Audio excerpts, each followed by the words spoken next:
Assalamualaikum warahmatullahi wabarakatuh. Bismillahirrahmanirrahim. Alhamdulillahi rabbil alamin. Wa bihi nasta'inu ala umuri dunya waddin. Wassalatu wassalamu ala asrafil anbiya'i wal mursalin. Sayyidina wa maulana Muhammadin wa ala alihi wa sahbihi ajmain, amma ba'd. Para pemirsa yang dirahmati oleh Allah Subhanahu wa taala,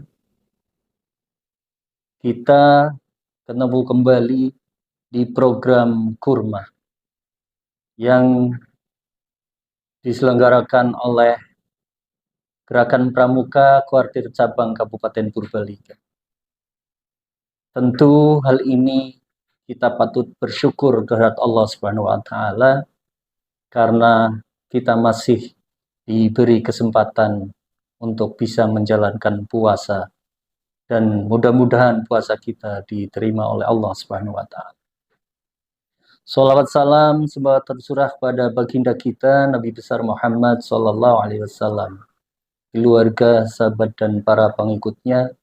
Mudah-mudahan senantiasa kita mendapatkan barokahnya di dunia dan syafaatnya kelak di yaumil qiyamah. Amin Allahumma amin. Izinkan pada kesempatan kali ini kami akan membawakan materi tentang doa yang menembus langit. Dalam sebuah ayat, Allah Subhanahu wa taala berfirman, A'udzu billahi minasyaitonir rajim. Bismillahirrahmanirrahim. Wa idza sa'alaka 'ibadi anni fa inni qarib ujibu da'watad da'i idza da'an falyastajibu li falyu'minu bi la'allahum yarshudun. Yang artinya, dan apabila hamba-hambaku bertanya kepadamu tentang aku, maka jawablah bahwasanya aku adalah dekat. Aku mengabulkan permohonan orang yang berdoa apabila memohon kepadaku. Maka hendaklah mereka itu memenuhi segala perintahku, dan hendaklah mereka beriman kepadaku, agar mereka selalu berada dalam kebenaran. Ayat ini menjelaskan bahwa pada dasarnya manusia itu akan dikabulkan doanya, karena Allah telah berjanji seperti termaktub dalam ayat tadi. Barang siapa berdoa pasti akan dikabulkan. Ud'uni astajib lakum. Tetapi Allah memberikan beberapa keistimewaan kepada manusia-manusia yang terpilih, yang doanya menembus langit dan ijabah. Sejarah Islam menceritakan seorang figur muslimah yang bernama Khulah binti Sa'labah. Beliau hidup pada zaman Nabi Muhammad SAW.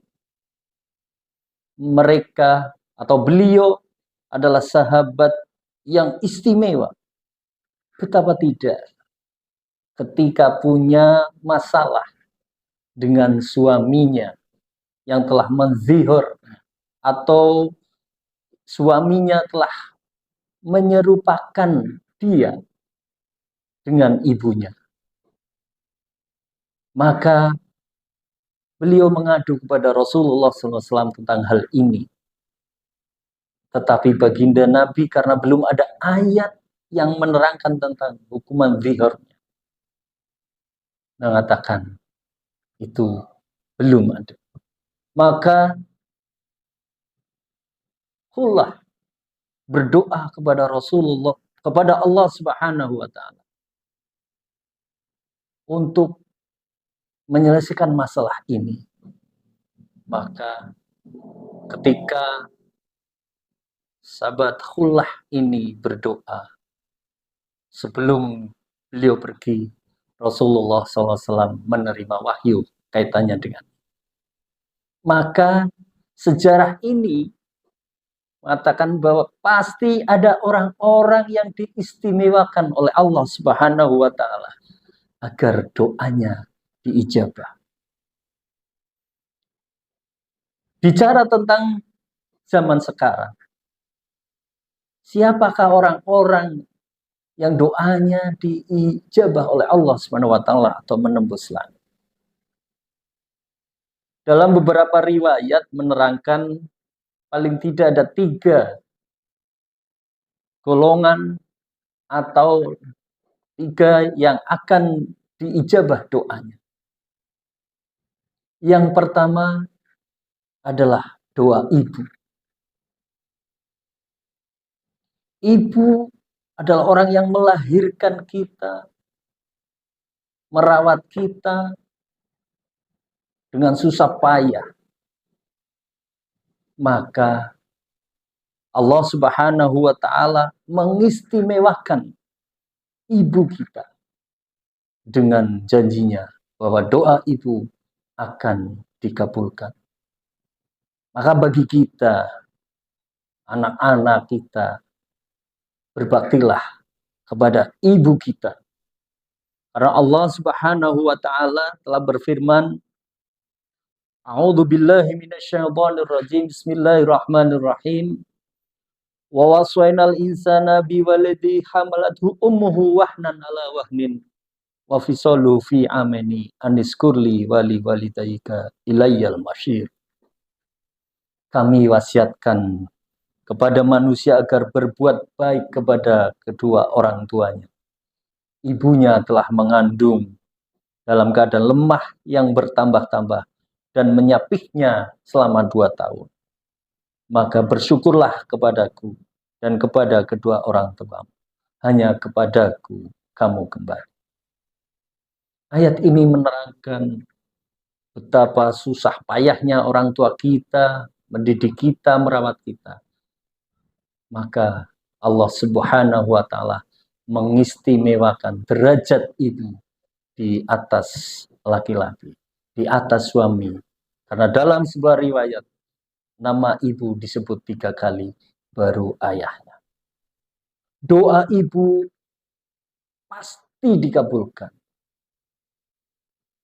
Bang Haji Rhoma Irama dalam syair lagunya mengatakan, doa ibumu dikabulkan Tuhan, dan kutukannya jadi kenyataan. Ini sepenggal syair lagu yang dibawakan oleh Bang Haji Rhoma Irama menunjukkan bahwa doa ibu mustajab, maka berbaktilah dan jangan durhaka.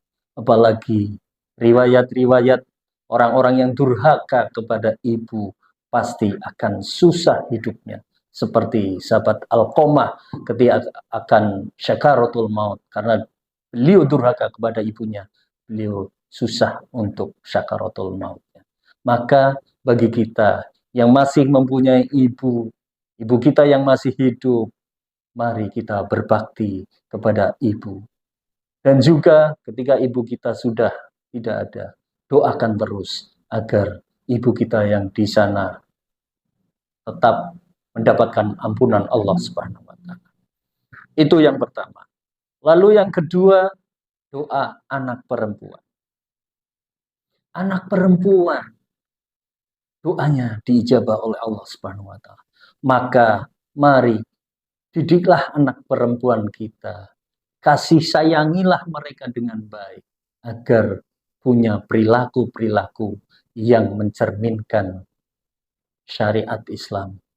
Agar anak-anak perempuan kita menjadi anak perempuan yang soleha, sehingga doa anak-anak itu akan diijabah oleh Allah Subhanahu wa taala. Maka beruntunglah bagi kita yang punya anak-anak perempuan dan dididik dengan baik, disekolahkan dengan baik, dipesantrenkan dengan baik, maka akan tentunya menghasilkan anak-anak yang solehah dan doanya pasti diijabah. Dan yang terakhir, yang ketiga adalah doa istri-istri kita.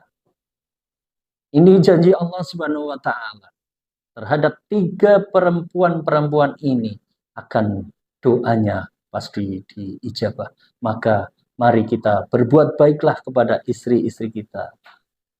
Pergaulilah mereka dengan baik dan jangan pernah menyakitinya. Itu tentang doa yang bisa menembus langit. Paling tidak sebagai gambaran bahwa kita harus memuliakan mereka-mereka semua. Mohon maaf apabila banyak kesalahan. Wallahul muwaffiq ila aqwamit thoriq. Wassalamualaikum warahmatullahi wabarakatuh.